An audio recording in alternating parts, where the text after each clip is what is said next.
আজকে দুপুরের খাবারে মা বানাচ্ছিল মাছের ডিমের বড়া, তাও আবার খই দিয়ে। এটা নতুন রেসিপি, আমিও এটাকে কোনোদিন খাইনি। তো দেখুন কেমন করে বানানো হচ্ছে।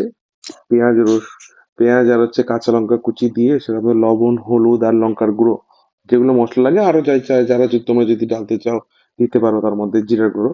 তো আমরা এই তিনটে উপকরণ দেওয়া হয়েছে। দেওয়ার পর এটাকে সুন্দর করে ভালো মতো মেখে নিতে হবে, লবণ দিয়ে একটু লবণটা টেস্ট করে দেখতে পারো, পরিমাণ মতো লবণ। তারপর এর মধ্যে খই দিয়ে দেওয়া হলো। এর আগে আমরাও খাইনি, মা বানিয়েছিল, তো আমি সেই সময় তো বাড়িতে থাকি না। তো ওই যে খই দিয়ে বানানো হচ্ছে। দেখো, এটাকে বাড়িয়ে তো অবশ্যই বানাবে। খই দিয়ে এটাকে ভালো মতো মাখতে হবে, মাখে নেওয়ার পরে একদম গরম গরম তেলের মধ্যে এটাকে সুন্দরভাবে ফ্রাই করে নাও। ফ্রাই করলে পরে এপাশ ওপাশ দুই দিকেই সুন্দর করে ফ্রাই করে তুলে নিয়ে টেস্ট করে দেখবে কেমন হয়েছে। ভিডিওটা ভালো লাগলে পরে অবশ্যই like comment and share and subscribe করতে ভুলবে না। চলো দেখা হচ্ছে পরের ভিডিও।